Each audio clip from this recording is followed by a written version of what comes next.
So we're going to do our sit and our down stays. And remember, it's get the sit, stay, pay, stay, pay, stay, pay.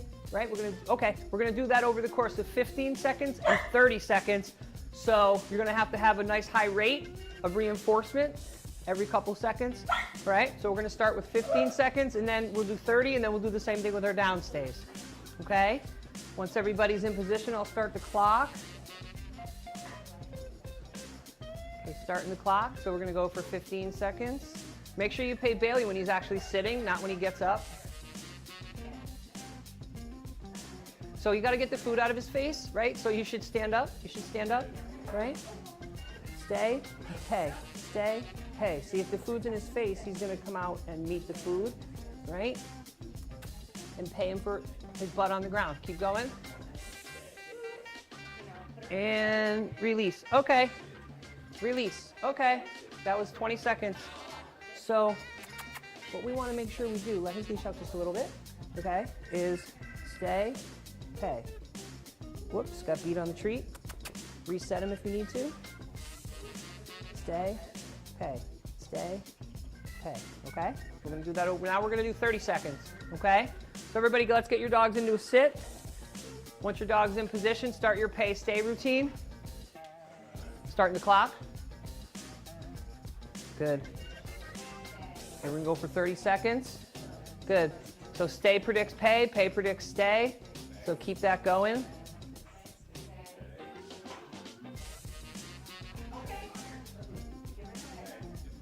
So don't pay Bailey if he gets out of the sit, right? Keep going with, pay Buddy. Hurry up and pay him before he breaks. 10 seconds left.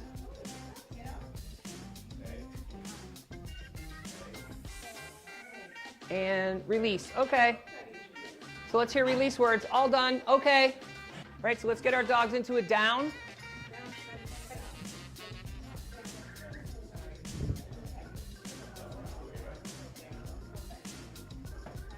All right, start your pay stay routine once your dog's in the down, and then I'll start the clock.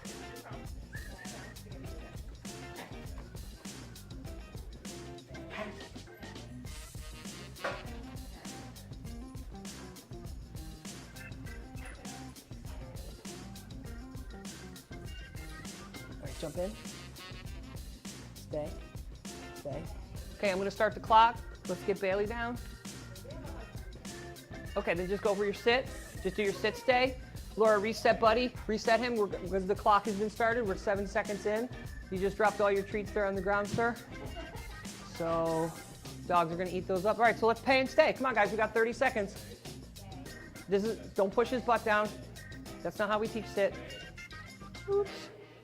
Right? Yeah, so pay him quick and low so so Bailey stays in his sit.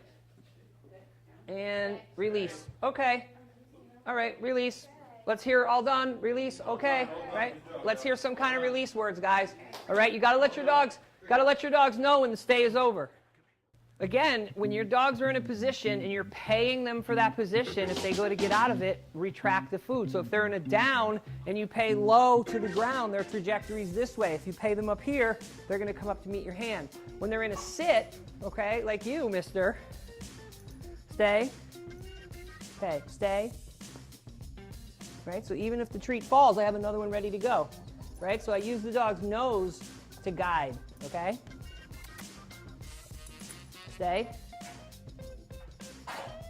stay, stay, fix your ears.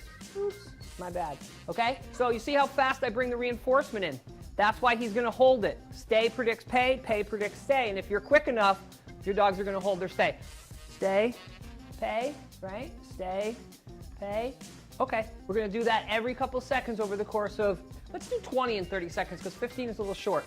So once everybody's in position for a sit, start your stay, pay routine, then I'll start the clock, okay? And we'll go for 20 seconds. So as soon as your dog's in position, start doing stay, pay. If your dog getting a treat and they're breaking, they're not being taught to stay, okay? So you need to have a sustained 15, 20 second period of stay for your dog to actually start staying. So, stand up, get in front of your dog. This is about mechanics, right? And also you need a good rate of reinforcement because there's a lot of distractions. We don't need any distance. We don't need to be walking away from the dog. Just stand right in front. 99.99999% of every stay you're ever going to have, your dog's going to be this far away from you. They're not going to be across the yard. So you need to have your dog understand, okay, we need to do a stay right now with all this going on, okay? Let's do 30-second sit stay. Start paying Gracie, Cush, all the dogs that are in a sit already. Ilsa, just start paying and staying, right? Don't wait for the clock. I'm just waiting on Maple and Belle, okay? Starting the clock.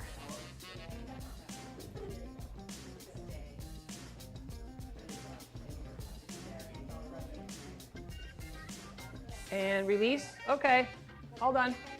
All right, now we're going to jump right in for down stay. So anybody who's got their dog in a down, put them in a down if they're not, and start your pay stay routine.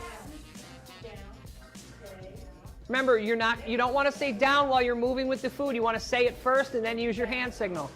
Good. Pay Ilsa. Oops. Get a stay. Pay. Watch those bag crinkles. Starting the clock. Make sure you use your hand signal like a stop sign for stay. Keep the food out of their face. Right? The food comes in after the stay.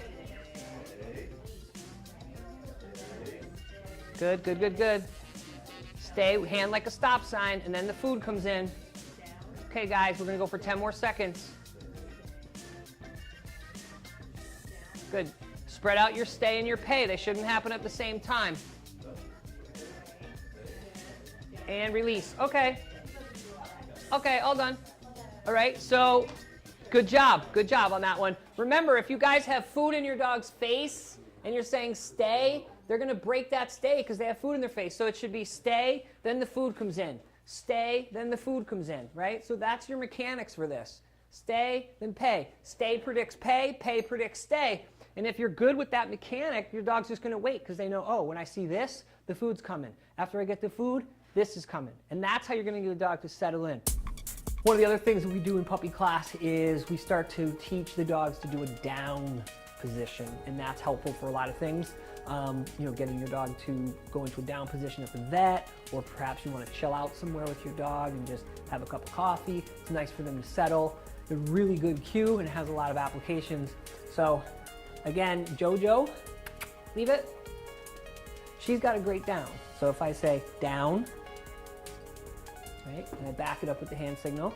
So she still needs a little reminder on that verbal, but that's okay. We like to have hand signals because we don't want to keep repeating the verbal cue. Down, yes, good girl.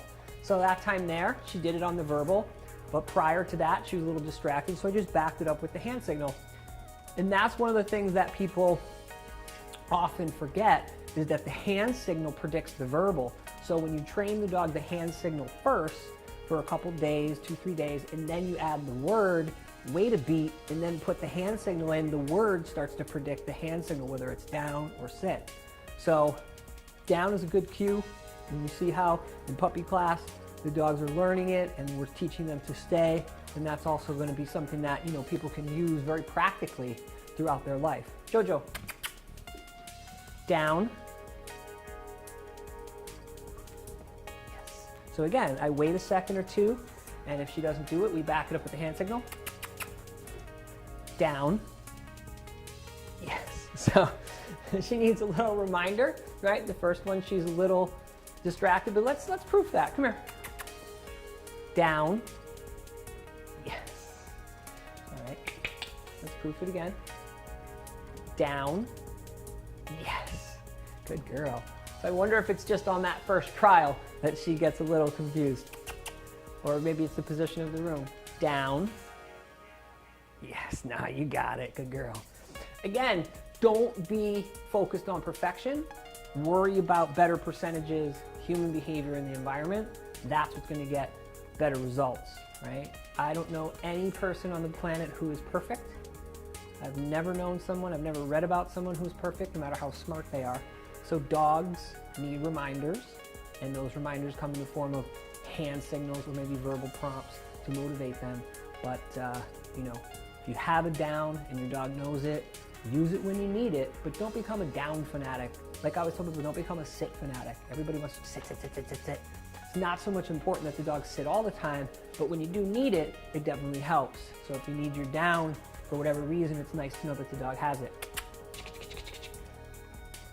down. Yes, good girl. There you go. And we'll talk about stay in another segment, but that's how we teach down with the hand signal. After a couple of days, we add the verbal in, and then we start to associate the verbal with the hand signal. Then the dog predicts the hand signal is coming, so they jump that hand signal by doing it on the verbal.